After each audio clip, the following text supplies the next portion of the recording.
developments coming forward that have been held in abeyance since around 2018, 2019.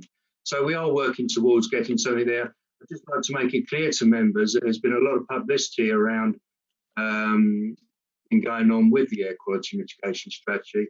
I'd just like to clarify, because this is being publicly webcast, actually there's a lot of mistruths being put around by various political groups at the moment, which are completely untrue. One of which is actually that there is some figure attached. I don't know where these figures come from, but they all seem to think it's going to be around £12. And no one has actually shown me or been able to show me in the documentation where there's a figure attached. So I'd just like to make it clear, it's only one of a number of mitigation strategies that are designed to help and improve the air quality in the district. And it's all part of the package that's going forward. A lot of members are being misled, and a lot of the public are being misled as well. There is no decision on any fee, and it's only, as I say, part of a package of measures to help assist with bringing forward the planning that's been held in abeyance. I don't know if Alison Blom-Cooper would like to add anything to what I've already said. Thank you. Yes, thank you, Councillor Bedford and Chairman. I'm very happy to answer any questions around that, or indeed to give you a further update on the local plan. The report does also set out that the MHCLG are currently undertaking a consultation on introducing further permitted development rights. The consultation runs to the 28th of January, and there's a link in the report to the consultation documents, and there's a series of questions in that. Essentially, what they're proposing is a new permitted development rights for change of use to residential to create new homes for the new commercial businesses and services Class E that was introduced in September 2020, which could have very significant implications, particularly in the high streets, because it applies to all properties, including those in conservation areas, if it's to go through.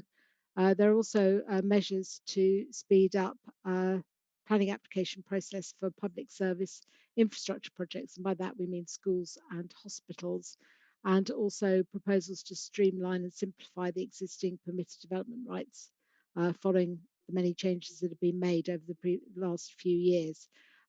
Happy to go into more detail in those and discuss those if members would like to hear more, but just to flag that up. Thank you very much. Councillor Rackham. Thank you for that. I don't know about other councillors, but I've been getting quite a few emails about the CAS. I wondered whether the council could do a press release to stop people's fears about what may go on. So that's probably to Councillor Bedford to respond. Thank you. Chairman, with your permission, just to let you know, yes, that we are working on it. There have been so many mistruths and false accusations placed in the emails that we've been receiving. We're trying to address them all, and a press statement is being put together to be released in the near future. It's also worth just mentioning that the mitigation measures that we're actually putting forward are very similar to Redbridge and what Redbridge have been put forward. And a headline I'll just have to pick up from I think it's the 4th of January this year. Mitigation measures justify development in protected forest, judge says. When you read more into that, it's actually a judge has looked at the mitigation measures proposed by Redbridge Council, and he's found that by working with Natural England, exactly the same way that we have, the package of measures that we are putting forward, very similar to some of the ones that have been put forward by Redbridge, the judge has found it wholly appropriate that the mitigation that's been taken place is correct for protection of the forest. I know the Green Party are very keen to protect the forest, and they are working sort of to, I don't know whether they're working with us or against us at the moment. I know they're not happy with the air quality mitigation strategy. I believe they actually think we should have gone further. But we have to have a balancing exercise, and we do have some developments in abeyance that need to be brought forward. Thank you, Councillor Bedford. Councillor Whitehouse. I'll pass, thank you. Councillor Bassett. Thank you. This is going to paragraph 5, where we're talking about the major modifications. We used to have an outline timetable of when things will actually come out and the scrutiny process for each one. Now, I know we're waiting for a response from the inspector, but can we have some sort of idea as to timetable and what will be involved? And also, I see we've got a final green infrastructure strategy. It's going to be reported to Cabinet in February 21. Will that actually come through our committee or one of the other committees? And what will be the process there for scrutinising of that rather than going straight to Cabinet? Councillor Bedford, do you want to come back on that, or? I shall pass that over to Alison, please. Thank you. In terms of the local plan timetable, as Councillor Bassett has quite rightly said, we are still waiting for the inspector to come back to us on the proposed main modifications to the plan. Those are with her. Unfortunately, due to the current COVID restrictions, she is currently working on a part-time basis because she's got small children at home. But she has assured us that she will be coming back with her comments by the end of this month. Depending on what those comments are and whether we have to do further work to satisfy her, I'm hoping we can finalise all the main modifications with the inspector to go out to consultation shortly. Well, probably we're talking about March now. Just to remind members, the consultation is the inspector's consultation. It's not the council's consultation. It's up to her to agree the main modifications to the plan and to write her report to the council recommending the adoption of the plan with main modifications following any representations she receives and she will be considering after the consultation period. So the consultation period will be for 6 weeks. Everyone will have an opportunity to comment on the main modifications during that process. And then, as I say, it will be for the inspector to determine what modifications should be made to the plan and to make a recommendation. So the plan will then come back to the council for formal adoption by the council. So that's the timetable. I can't say exactly how long she will need to consider the representation, so I'm not going to estimate a timetable now until we know more. But as soon as we do know, obviously, we will advise members of that. In terms of the green infrastructure strategy, you will recall the draft green infrastructure strategy went out to full public consultation last year. We had 6 weeks of consultation during which there were a number of events. We received 175 responses containing over 900 comments. Those will all be being analysed, and there will be an appendix to the report that goes to Cabinet, which will set out how we've addressed all the comments. One of the key consultees, obviously, or two of the key consultees are Natural England and the Conservators, who have in particular wanted to understand more about our suitable alternative natural green space approach. And we are meeting with them to discuss and finalise that before the report comes to Cabinet. And that will also feed into the modifications that the inspector has asked for in relation to understanding how we're going to make provision for SANG within the district in the first 5 years of the plan. At the moment, the scrutiny has happened through the process last year and the consultation process. Councillor Bassett, you happy with that?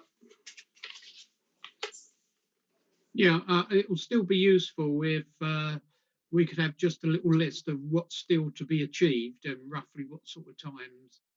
And yeah, we've got the major modifications, but what are the steps we've still got left before we can actually adopt the plan?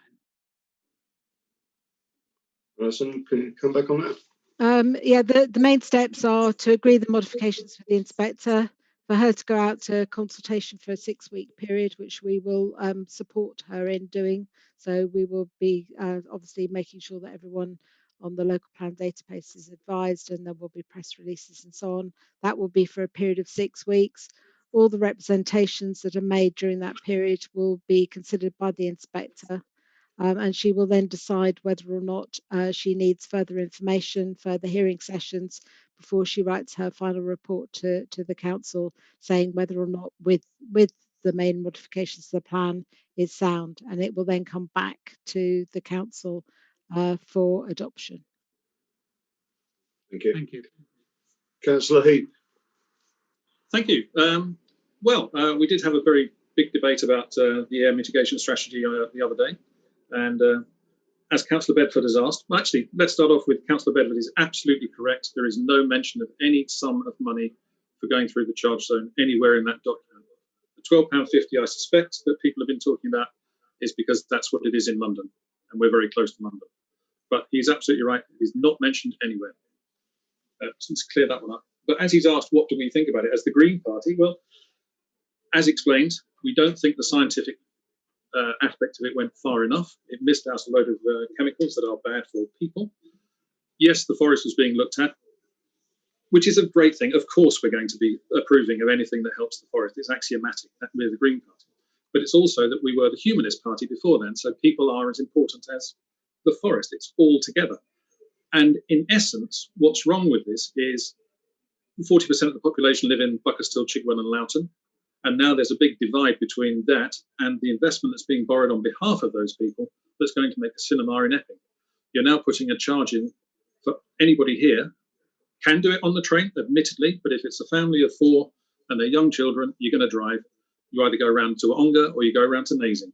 But suddenly there's a block in the middle. So you're splitting the district. It's worse for Waltham Abbey because there is no transport, proper transport links.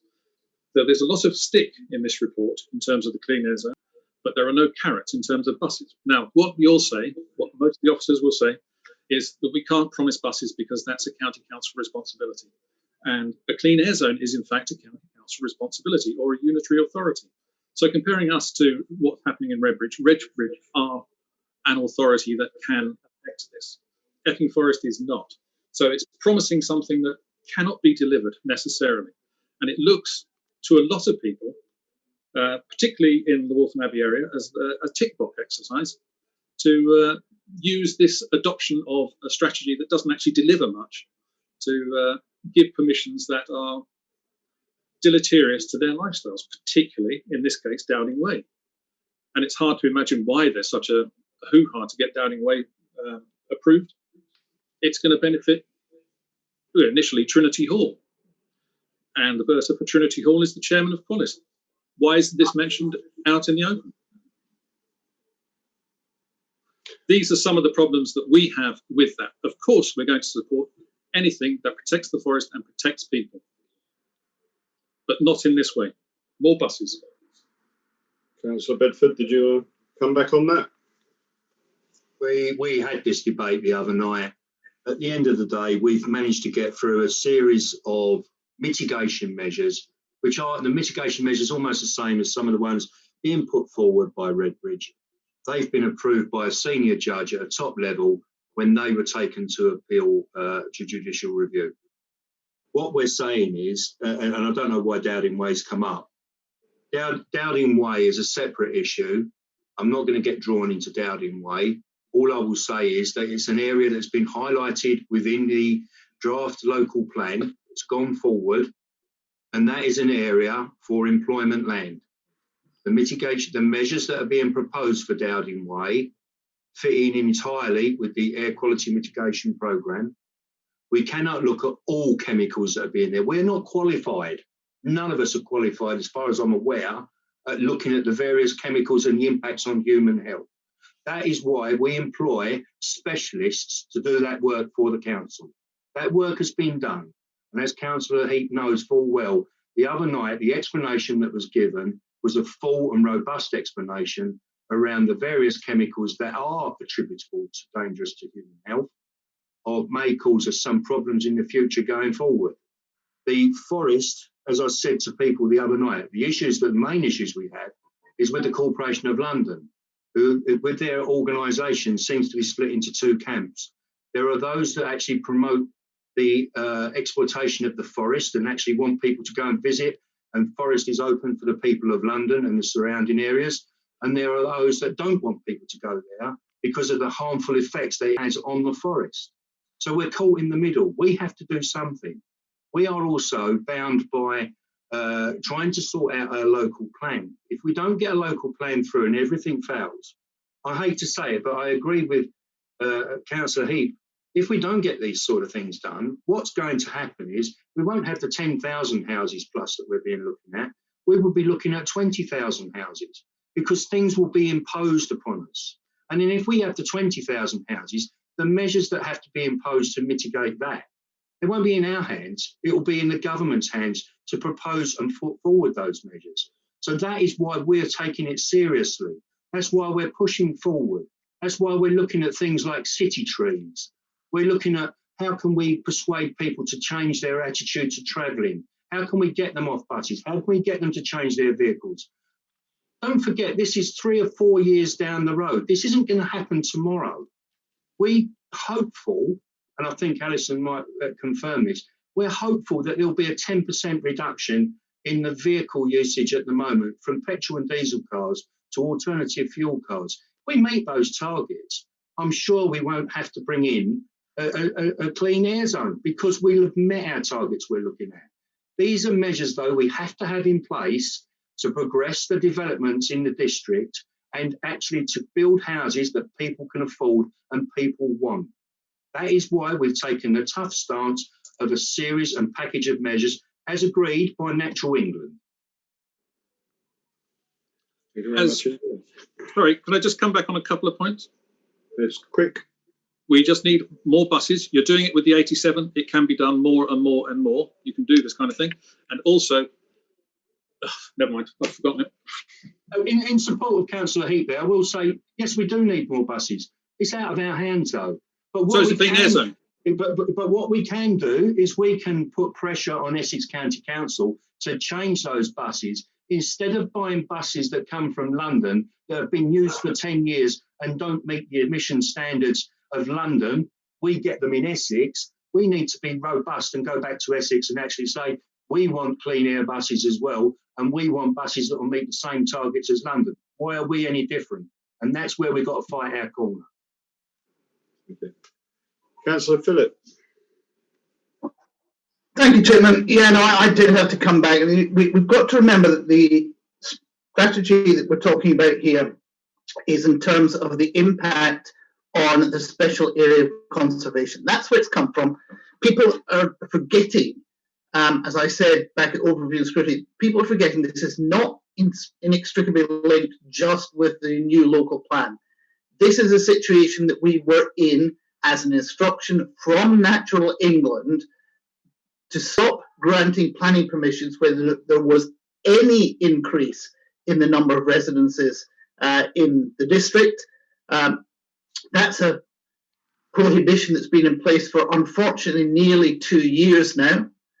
This is working with Natural England, who is the government's nominated person group responsible for looking after areas of special scientific interest.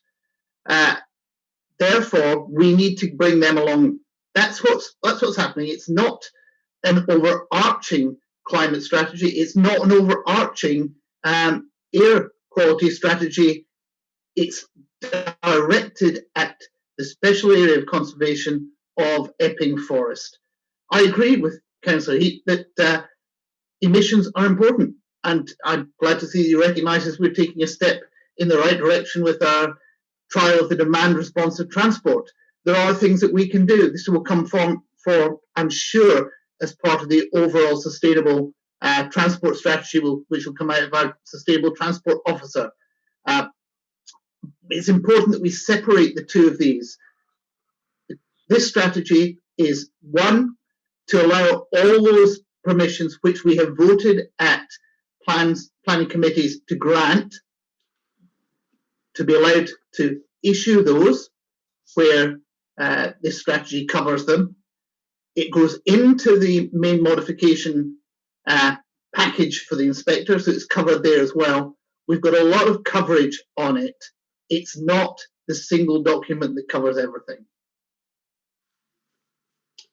Thank you very much. Councillor Rackham.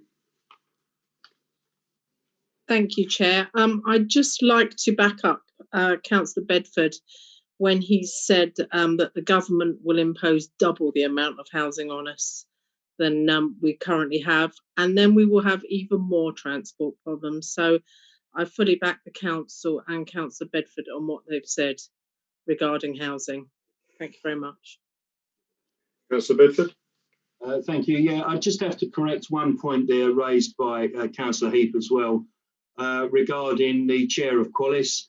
Paul Folkes Davies is an ex-merchant banker and the bursar of Trinity Hall College. Yes, he retired a year ago. I just think it's clear that we make that he's retired from that post. It's nothing to do with it. Thank you. Thank you. Is that the end of the our update on the local plan? We go then on to item 8, which is the leisure management contract, and it's to note the performance and progress update. Kim Durrani, I believe. Yeah, thank you, Chairman. Evening, members.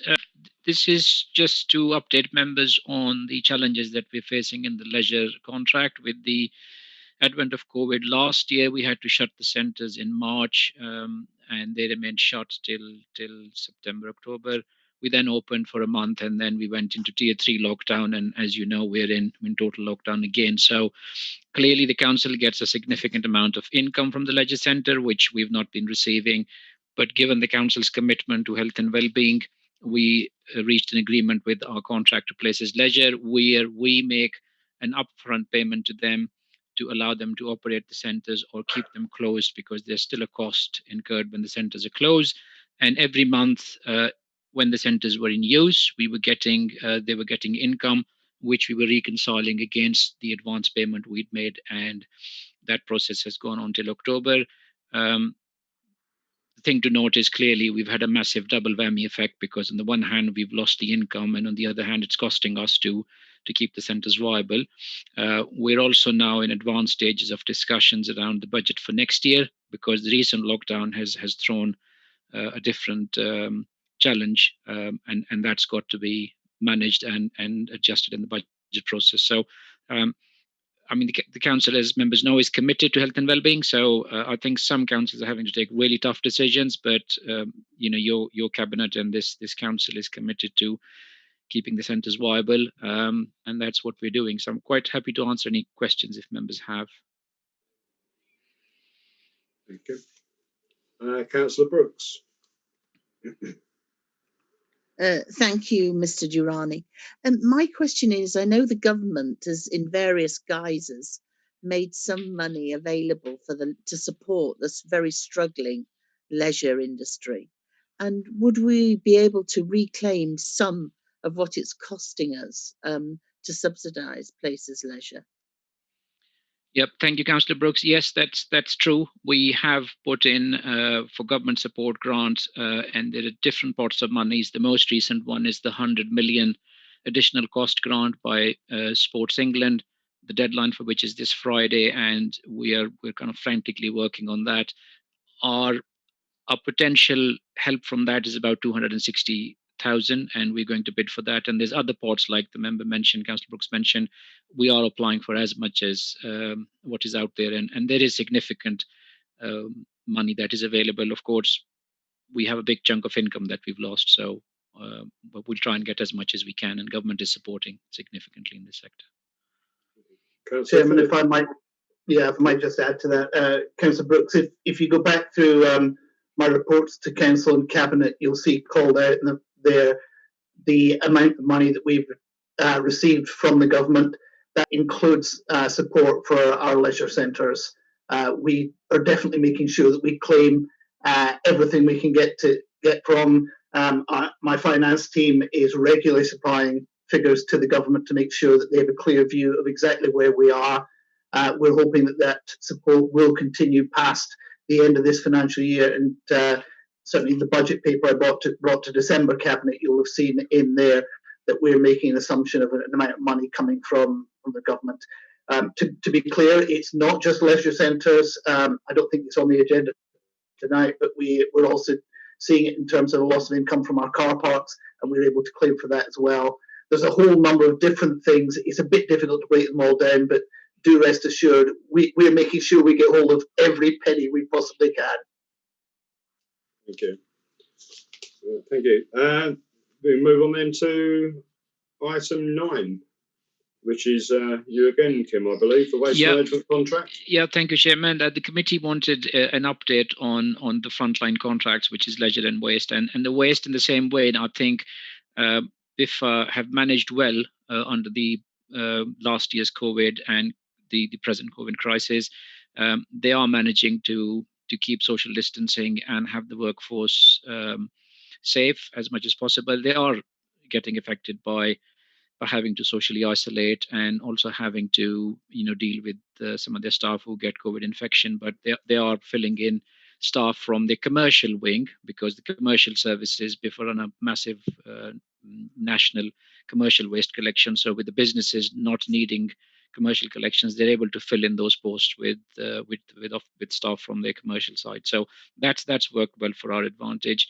The one challenge that is been kind of on the increase since last year is the additional amount of waste and recycling that's produced, because last year more people working from home, obviously the waste that would have been generated when people were out in their offices or in London or whatever, that's now being done at home. We've also seen a very huge increase in the number of cardboard boxes, which I think is evidence from members and all of us driving around.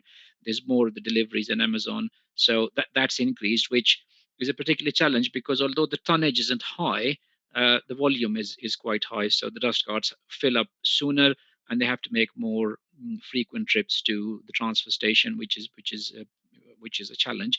But they are coping well, and for members' benefit, as Councillor Phillips well aware, there is money also available on additional costs on the waste contract. So we are also claiming for any additional costs which arise, and they tend to be around the extra mileage we might have to do, or the extra trips we might have to do. So it's not as much as leisure, but whatever money is available on the waste side, then we're claiming that as well. Thank you, Chairman.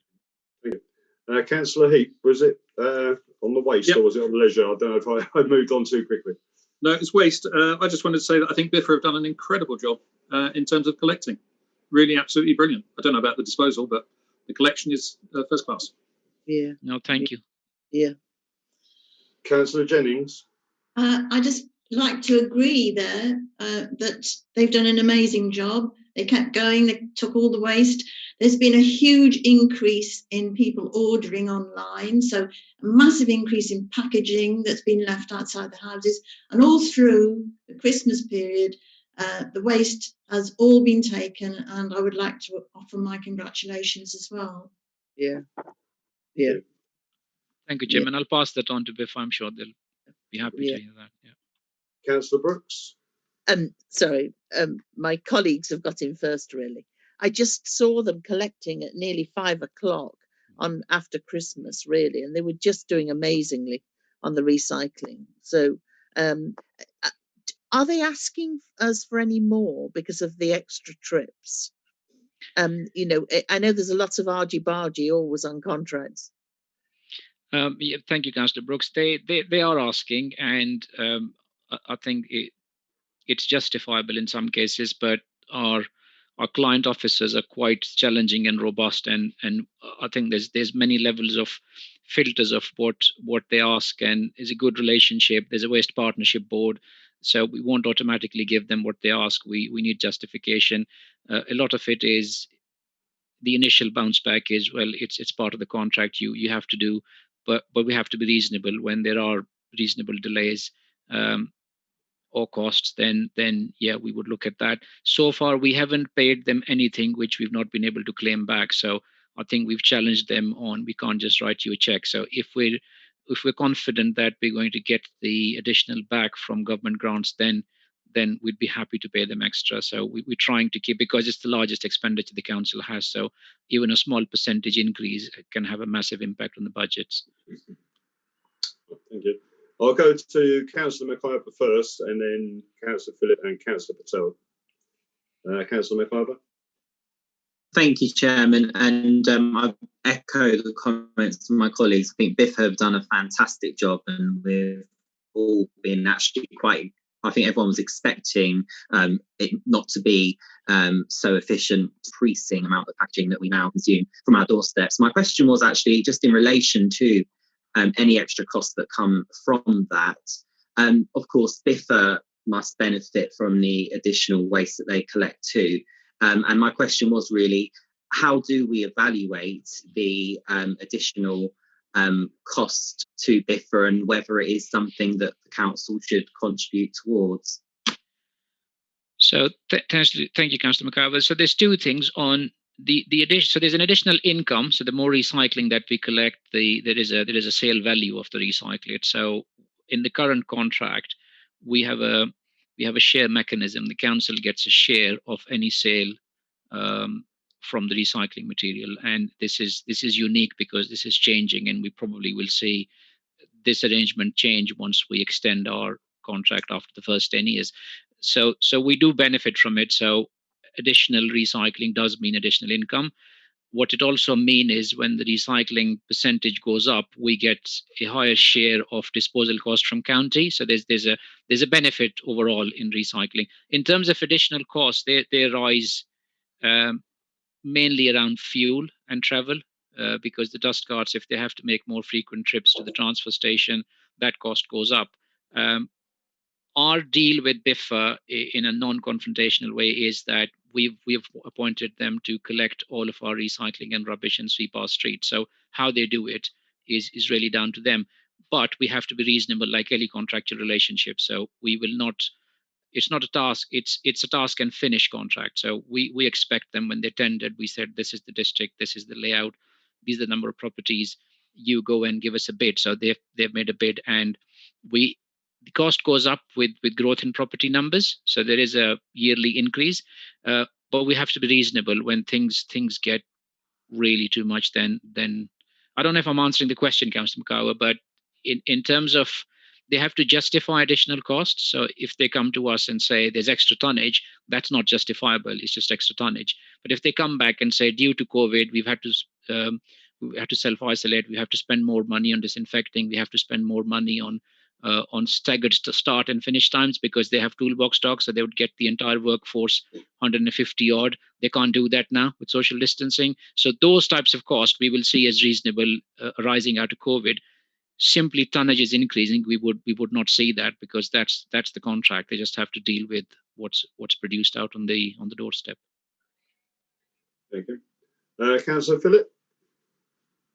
Thank you, Chairman. Yes, Kim's answered quite a lot of it. I was going to just make reference to the Waste Management Partnership Board as well, where we do get a report from BIFA as to what additional stuff they've actually done and how they've done it. It was actually very interesting hearing them after the first lockdown about how they'd had to employ minibuses to take a small quantity of the crews around to meet up with their appropriate waste collection lorry, how they were running late into the evening and having to have separate shifts on so that the lorries would be cleaned in time for them to start the following morning. So there was a lot of very good stuff there. And I would echo, as we did to BIFA at that, the thanks for carrying on doing a good job. And I think it's clear that they are doing a good job. There are challenges, certainly. And just coming back to cardboard, yes, there's an increase in cardboard, but actually the value in terms of recycling of cardboard is very low.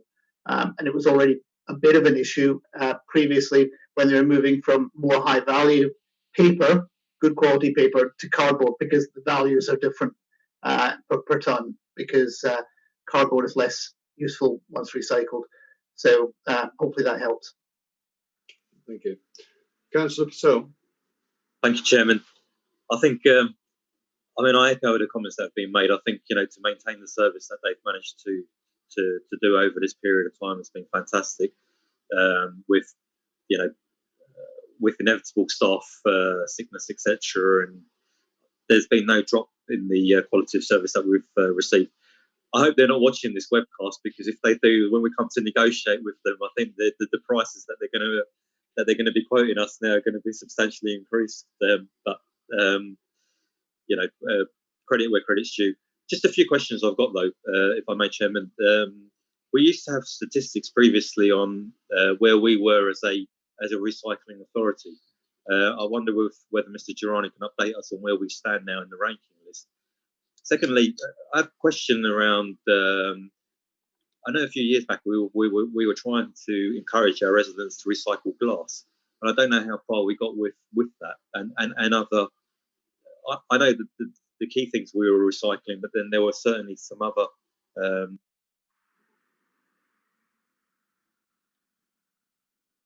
You've gone on mute. Sorry, how much did you hear? Good evening. No, I was just asking about, about glass recycling. That's right, yeah, and other items as well, which were, some of the less glamorous items that we can recycle, but and also the other comments I had were in a recent cabinet meeting. I asked a question around these vehicles being used to give us additional information such as potholes that required repairing, etc. And also around training their frontline staff to support council initiatives like supporting residents that may be socially isolating within the community. I don't know how far we got in conversations with them, so perhaps Mr. Girani can update us. Yeah, thank you, Chairman. Thank you, Mr. Patel. So the waste and recycling statistics, we do get them and they get reported to the Waste Partnership Board. I think it was a decision made maybe year before last that instead of coming to select committees, it would just be the Partnership Board and those papers would be circulated. So I'll talk to the committee clerk and then maybe after every Partnership Board, that link is available in the notes of these meetings. So members can look at that because it just avoids us having to share it twice. But all of those stats are available. We were above 62% at one stage. We now kind of 59, close to 60% recycling, which is pretty good. Because one of the things with recycling is it needs to be reinforced and the message gets kind of forgotten. And I think it's that constant education, just reminding people of recycling. So we can do that. Again, on the glass recycling, yes, glass is valuable and we do collect glass, as members know. We also, in our calendar, which goes out and through the social media outlets, if there's any new materials that we add to recycling collections, then we advertise them. So I think that campaign is still going on. Because of the climate change, I think in recent years, recycling has gone under the umbrella of climate change as opposed to being the thing itself, because it used to be recycling. Now it's more about climate change, and part of that is not so much recycling more, but reducing waste. So I think we probably need to do a little bit of work on that, because rather than doing more recycling, if we just reduce the total weight, then that's far better for the environment. The points you raised about dust carts being used, it's being done elsewhere, and it can be done about using with cameras or motion sensors where they pick up potholes. That's probably something, Councillor Patel, that we would look at when we look at the next term of the contract, because we have a 10+10 contract, and 2024 is when the first 10-year term ends, and Cabinet has agreed for us to do a piece of work on the waste strategy, which in this kind of first 2 quarters of this year we'd be doing. And we would either have a decision to Cabinet to extend with BIFA if the terms are good, or we'd be looking at going out to market. And part of that would be looking at all of these things. And there's a whole suite thing around electric vehicles, hydrogen vehicles, more sustainable collection routes, all of that. So that's all in the mix. And these types of things can be included in that. Otherwise, variation to existing contract, we get back into the contract price negotiation, which doesn't make sense as we're so close to the end of the first 10 years term. Thank you. Councillor Brooks, who's waving or just scratching your sorry. Councillor Bedford. Thank you, Chairman. Just to Mr. Girani, I've been doing a little bit of Googling while we've been going on here. There's a company called DS Smith who deal with cardboard. They're a bit of a distance away from us, but I'm just looking at their comments on there. guaranteed off-takes of cardboard materials, commitment to quality. They actually recycle the cardboard again and turn it into further cardboard boxes, so it's an end-to-end product. I just wondered if it might be worth having it or opening a discussion with them. If cardboard's our main problem, if we can find an alternative outlet for it or push Biffa in the direction of this particular company. Thank you, Councillor Bedford. I mean, Biffa are one of the top performers in terms of recycling, and our recycling goes to the Edmonton MRF, which is one of the top in the country. So I'd be surprised if DS Smith would be able to do any better than Biffa. The other challenge would be how it's presented and how it's collected. So again, in terms of it's helpful to know, and those are the kinds of things we could push Biffa on when we get to the contract extension negotiations. Okay, I'll send you the details over. Thank you. Yeah, I think some residents still struggle just separating it as it is without having to put cardboard in one box and paper in another. Councillor Heath, you're muted. The obvious answer is to try and encourage people not to get the packaging in the first place. Thank you. Yeah. Right. We move on then to item 10, which is demand responsive transport, and it's to note the project update. I'm not quite sure who's actually taking this. It's me again, Chairman. It's you again. Yeah, thank you. So it's been mentioned, DRT has been mentioned already, so I think the scene's been set. The Cabinet agreed in December a 3-month trial for Route 87 demand responsive transport, and I think the team have worked really well, including Epping Forest Community Transport, who are our partners in delivering this service. Through the Christmas break, some staff as well as community transport have worked to launch the service on the first Saturday, 2nd of January. And believe it or not, it was used on the 2nd of January. There were people using it. Obviously, COVID has not helped, but what's very encouraging is that it's never had a single journey without occupancy. People have always been using it, and it's mainly key workers, NHS staff based in working in either Princess Alexandra or St. Margaret's Hospital. So that's our kind of positive on this, that those who have had to make journeys through COVID with no alternative have actually used this service. We have on the website a expression of interest form, and I'll make sure I give the numbers to the committee officers so they can be circulated in the notes.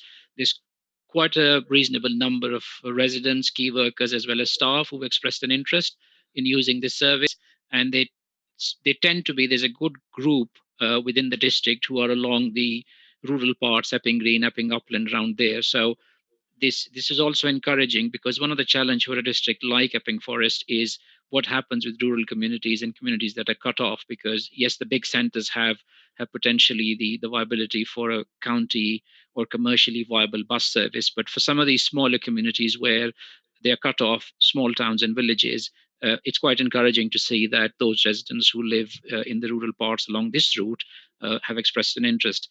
We also have students, so a couple of students from the Loughton, Theron Boyce area coming towards Harlow College. So I think as we get more information, we will come back to Cabinet probably towards the end of February, if not then the March Cabinet definitely, because we promised to do that.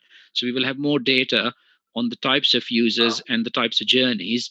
Now, obviously, the challenge is COVID, because they can only take a maximum of 7 people at one time in the minibus, which for now is okay because there's not many takers. But I think that's going to present a commercial viability challenge. It is also offering a digital solution, so people can book in advance. So it's not the issue of carrying cash and handing cash over.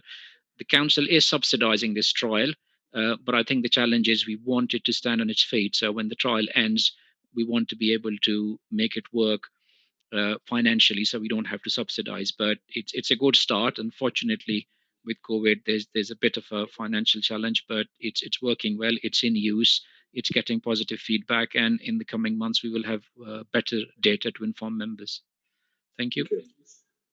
Councillor Bassett. Thank you. Just from the community transport hat on, obviously we see demand response transport as the way ahead. We run something similar in the Harlow area called iBus. And once people get used to it and the fact that they need to just book and say they want to come, we will put on services that match the demand. And if, say, the bus gets very popular and we, because of COVID, we can only use every other row of seats, we will even look at putting on a second bus to cover it that way and look at time. But it has been a struggle with COVID at community transport for obvious reasons. We've been quite lucky with the number of people who have been ill, but we're going to continue with this and do our utmost to try to make it a success in the district. Councillor Jennings.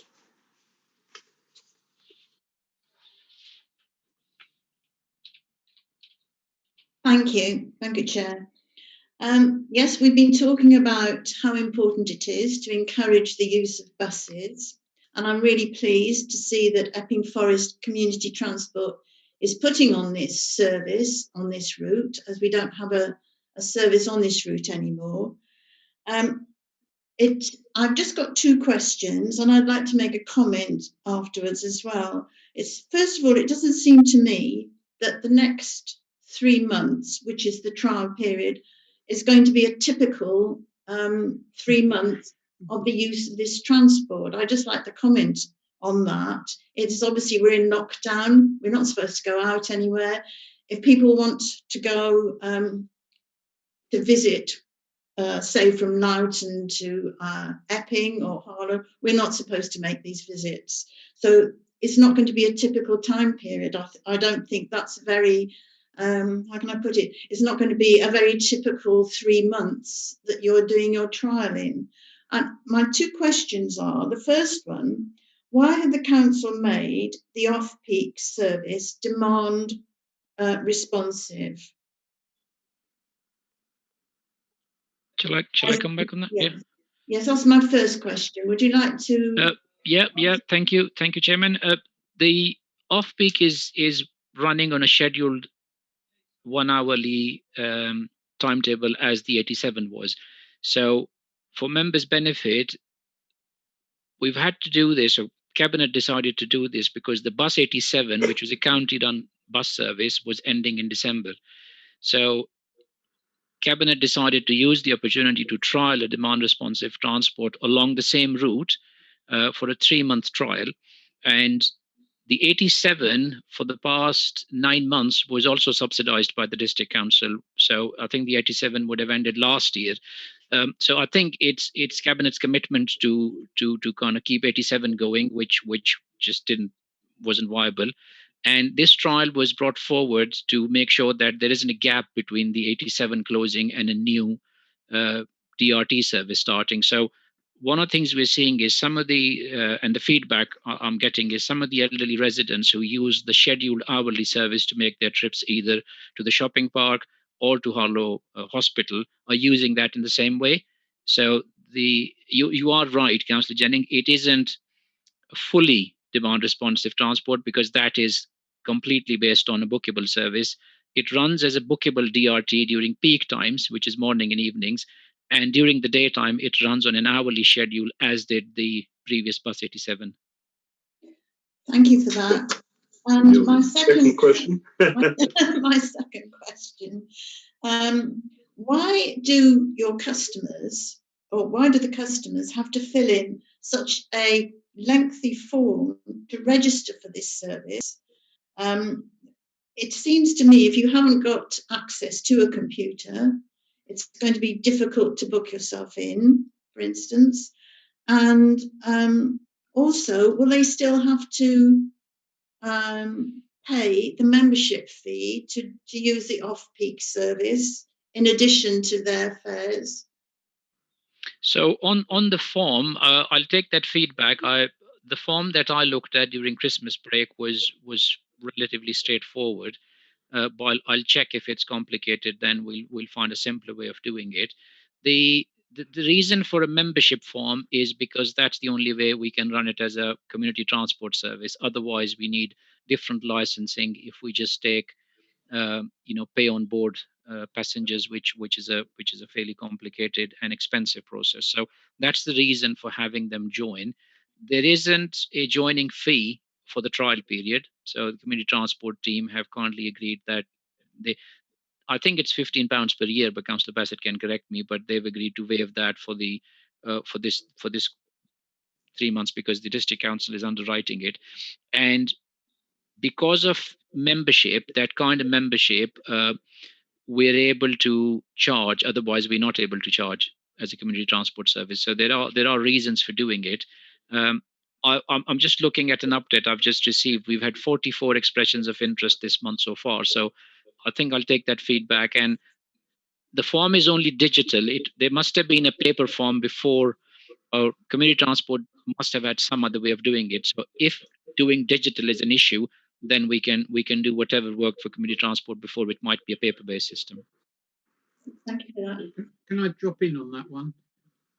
If you phone us, the Community Transport Office, and just tell them what the issue is, we will solve it. It's not a problem at all. One of the problems we've got is if we didn't have a membership fee, the bus service would need what's called an O licence, an operator's licence, and we can't run it as a Section 22 bus. Therefore, by running it as a Section 22, we can keep costs down for anyone that wants to use it. It's just some of the rules that we have to operate under. Thank you for that, Councillor Bassett. Councillor Heap. Thank you. Yeah, it's a very good system, and I'm glad to see that it's proving a success. Long term, it might need to run a bit later and might need to expand it to other areas, which would be good. Definitely passengers. Thank you, Mr. Durrani, for saying passengers, not customers. And maybe it could be used to pressure Essex into giving franchises for more buses. Councillor Phillip. Thank you, Chairman. And I think Councillor Heap set it up really nicely. The thing to remember, this is a trial. We wanted to try and see what we could do as a cabinet. Demand responsive transport was one of the things we identified as potential assistance to COVID recovery. The sensible thing to take a route that was just being ended as a good trial is a good way to do it. I take on board Councillor Jennings' comments about it not necessarily being good to run it through the COVID period, but when we went for this, we didn't know there was going to be a national lockdown. I think we'd all agree that it's probably more important to keep the trial running and provide transport for our key workers than to delay the trial until afterwards. When the report comes back to Cabinet, obviously one of the options we can look at would be to extend the trial for longer. Let's see what the results are. Let's see what the approach is. It's a trial so that we can learn from it. I welcome what Councillor Bassett was saying in terms of let's find a way around things. So if things are stopping people using it, that's what we want to know about. That's why it's a trial. I obviously, wearing my finance hat, don't want to have to pay any more for it than I can possibly avoid, because in the end that just comes out of all our residents' pockets anyway. So let's try and work out the best approaches, and if it's successful and we can make a go of it, then I don't see any reason why this won't fall into that category which you looked at of more local transport around the district, which we can take forward with either with the community transport or with another provider, depending on what suits each particular area best. I wouldn't want to get to the point where community transport was so completely dependent on the district council providing bus routes that was a risk to them. Likewise, I don't want to get in a position where we spend lots and lots of money on transport for all our residents and just take it out of their council tax. We have to come forward with the right approach, and that's what I think what we're hopefully going to learn from this trial. Thank you. Councillor Heath, did you want to come back on anything, or your hand still left up? Right, thank you. Any more? Right, that brings us on then to item 11, which is the date of the future meeting, which is for the 29th of March 2021. Well, thank you very, very much for your attention and being kind to me. And if you'd like to stop the webcast, please.